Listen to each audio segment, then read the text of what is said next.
આજે ગયા હતા આંબલી ખાવા માટે પાછળની સાઈડ. તો અમે ગયા હતા, અમારી પાછળની સાઈડ આવેલી હતી મોટી બધી આંબલી, ત્યાં આંબલી ખાવા માટે ને નાકામયાબ કોશિશો કરી તો પણ આંબલી પડતી નથી, એટલે પિંકી ગઈ હતી મોટું લાકડું લેવા માટે. અબે સાલે.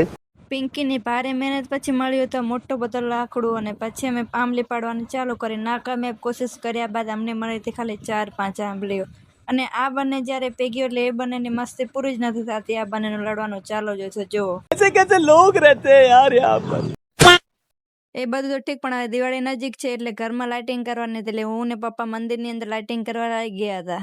પપ્પાને જવાનું હતું માર્કેટની અંદર થોડો સામાન લેવા માટે, એટલે પપ્પા નીકળી પડ્યા માર્કેટ તરફ અને હું ગોઠવવા માટે લાઇટિંગ ને. ચાલ ઝૂઠા.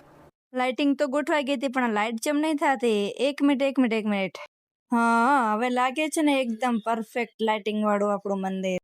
લાઇટિંગ તો ગોઠવાઈ ગઈ, પણ પપ્પાને કોઈ ગિફ્ટમાં રેબન વાળા ચશ્મા આપ્યા હતા, અને આ ચશ્મા પહેરે એટલે એક જ ગીત યાદ આવે, રેબન વાળા ચશ્મા પહેર્યા, રેબન વાળા ચશ્મા પહેર્યા.